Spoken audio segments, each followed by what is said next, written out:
በሳንኩራ ወረዳ አስተዳደር ውስጥ የምትገኘውና ታዳጊ ማዘጋጃ ቤት የሆነችው የረግዲና ማዞሪያ ከተማ በ2014 ዓ.ም የታዳጊ ከተማ እውቅና ቢሰጣትም በሚፈልገው ደረጃ አለማደጓን የከተማዋ ነዋሪዎች ይናገራሉ። ከከተማዋ ነዋሪዎች መካከል በንግድ ስራ የሚተዳደሩት አቶ ከድር አብደላና ሌላኛው ነዋሪ አቶ ሸምሱ ሱልጣን ከተማዋ በተፈጥሮ ሀብት የታደለችና ከጥቂት ዓመታት ወዲህ ደግሞ የነዋሪውን የመልካም አስተዳደር ጥያቄ የሆኑ ጉዳዮችን መልስ እንዲያገኙ የሚያስችል ስራዎች የተሰሩ መምጣታቸውን ይናገራሉ። ከተማችን ብዙ አማራጮች አሏት። ካላት አማራጭ አንፃር መንግስት ትናንሽ ጥቃቅን ድጋፎች አድርጎላት ማደግ የሚችልበት አማራጭ አላት። ለምሳሌ አሁን ይሄ የምታዩት ቤት ሁሉ ከሌላ አካባቢ ድንጋይ መጥቶ አይደለም፣ አሻዋ ከሌላ አካባቢ መጥቶ አይደለም። እዚህ በቅርበት ነው ያለው ሁሉም ነገር ማለት ነው። ህዝቡ ጥያቄ የነበሩ ጥያቄዎች እየተፈቱ ነው። የተለያዩ መሰረተ ልማቶች እየተሟሉ ነው። የውስጥ ለውስጥ መንገድ ከፈታ እና አንዳንድ ተቋሞች መሬቱ ደግሞ የክልል ፕላን ወርዶለት አሰራሩንና ህጉን ጠብቆ ተሸንሽኖ በዛ በፕላኑ መሰረት እየተሰራ ያለው ነገር በጣም ይበል የሚያሰኝ ነው። አቶ አብደላ ሁሴን የረግዲና ማዞሪያ ከተማ ማዘጋጃ ቤት ስራ አስኪያጅ በበኩላቸው እየተጠናቀቀ ባለው የ2017 በጀት ዓመት የከተማዋን ነዋሪ ተጠቃሚ ያደረጉና የታቀዱ ፕሮጀክቶች በስኬት የተጠናቀቁ መሆናቸውን ገልጸዋል። በልማት ስራዎቹ የማህበረሰቡ ተሳትፎ ድርሻው ትልቅ መሆኑን የተናገሩት ስራ አስኪያጁ ትልቁ ጉዳይ አስተባብሮ የመምራት መሆኑን ጠቅሰዋል። ለከተማ እድገት የነቃ የማህበረሰብ ተሳትፎ ያው አስፈላጊ ነው። ከዚህ መነሻ ያው ከተማችን ነዋሪ አብዛኛው ስራዎች ላይ ጎን ይሄዳሉ።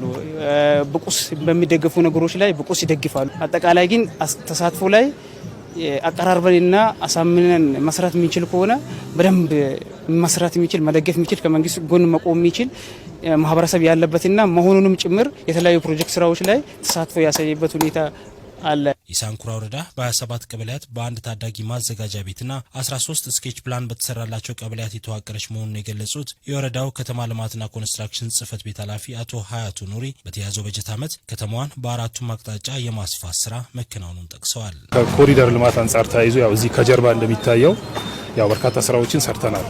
የመንገድ አካፋዮችን ከተማዋን ውብ ማድረግ ማሳመር፣ የመንገድ አካፋዮችን የመስራት የግሪን ኤሪያ አካባቢ ያሉ እንትኖችንም እነሱንም በዘመናዊ እንትን የማሳመር የማጠር ነገሮችን በርካታ ስራዎችን ሰርተናል። የውስጥ ለውስጥ መንገዶችን ጨምሮ የነበሩ የመብራትና የውሃ ጥያቄዎችን በመመለስ ከተማዋን አሁን ካለችበት ፈርጅ የማሻሻል ጥናቶች መከናወናቸውንም ነው የጠቀሱት። የውስጥ ለውስጥ መንገዶችን በሴሌክትድ ማቴሪያል ዘመናዊ በሆነ መልኩ ማሽነሪዎችን በማስገባት ለተሞክሮ በሚሆን መልኩ ሰርተናል ዘንድሮ በዚህ ዓመት ማለት ነው። ያው ከዛ ባሻገር የነበሩ ችግሮችንም ጭምር ከማብራት ከውሃ ጋር ተያይዞ የሚነሱ ችግሮችን ለመፍታት በርካታ ርቀቶችን ሄደናል። ያው ይህ ራሱ ይበል የሚያሰኝ መሆኑን ያው እየገመገምን የመጣ ነው።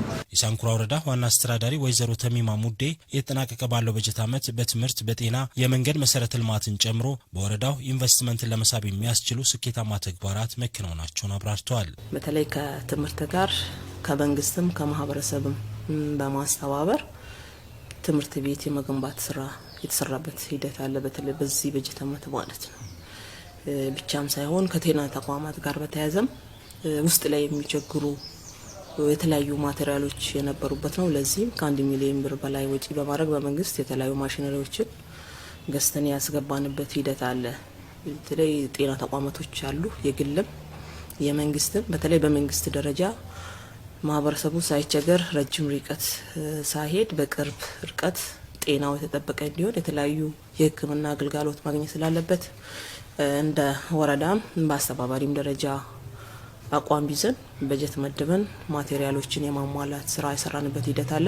ከዚህ ባለፈም የከተማዋን እንቅስቃሴ የግታ ያለና ከተማዋን ለሁለት ከፍሎ በሚያልፍ ወንዝ ላይ ድልድይ በመስራት ከዚህ ቀደም በክረምት ያጋጥም የነበረን አደጋ ማስቀረት ስለመቻሉም ተናግረዋል። የግብይት ሂደቱንም የከተማ እንቅስቃሴ ሂደትም እየገታ የነበረ የጎርፍ ቦይ ነበረና ያንን ከ1.2 ሚሊዮን ብር በማውጣት ያንን ፎርድ ድልድይ የመስራት ስራ ሰርተናል።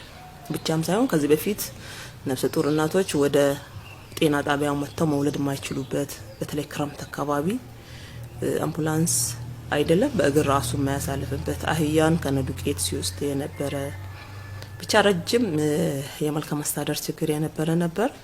እሱን በዚህ በጀት ዓመት አጠናቀን ለማህበረሰቡ ይፋ አድርገን አሁንም ማየት የሚቻል ነው። በዘንድሮ በጀት ዓመት በተከናወኑ የልማት ስራዎች ማህበረሰቡ ከ5 ሚሊዮን ብር በላይ በገንዘብና በጉልበቱ ድጋፍ ማድረጉን የተናገሩት ዋና አስተዳዳሪዋ ለአልሚ ባለሀብቱ እስከ 100 ሄክታር መሬት ማዘጋጀታቸውንና በአካባቢው ምቹ ሁኔታዎች መኖራቸውንም አብራርተዋል። እስከ 100 ሄክታር የሚሆኑ ለኢንቨስትመንት አዘጋጅተን ያስቀመጥናቸው ቦታዎች አሉ። ቻን ሳይሆን የከተማዋን ደረጃ ለማሻሻልም የተለያዩ ጥናቶችን አድርገን ፈርጇን ለማስተካከል የተለያዩ ስራዎችን ሰርተን ያጠናቀቅንበት ሂደት አለ። ጥናት ማለት ያንን መነሻ ያደረገም ደግሞ እንደ ወረዳ አቀደን እንቅስቃሴዎችን የጀመርንበት ሂደት ነው ያለው።